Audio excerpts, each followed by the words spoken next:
Thomas and James didn't. It doesn't matter whether you're in Tallinn, Tokyo or Tallinn, the stories of Thomas the Tank Engine translate into any childhood.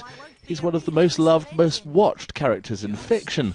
So today on the Talyllyn, the little railway that Thomas's creator, the Reverend Wilbert Awdry, loved, they celebrated his centenary with a lot of smoke and stories.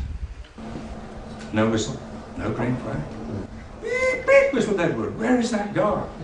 On the guest list, the reason why these stories exist in the first place. Christopher Awdry was just 2 years old and ill in bed when his dad decided to cheer him up with a bedtime story.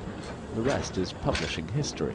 Father told the stories for a specific, deliberate purpose, but the fact that we're here 60 years later is, well, accidental, really.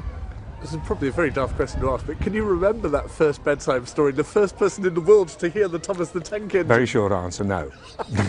But from that small start, it's grown into a colossal industry. You can even get Thomas on a first-class stamp. To put it into context, there have been twice as many Thomas the Tank Engine stories sold as there have James Bond novels. That's about 200 million or so.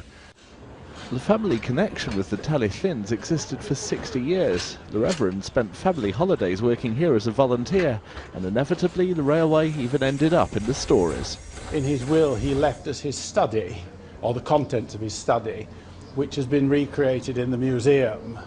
One of his daughters, on being shown it, said, "Oh, it's all right, but it's far too tidy."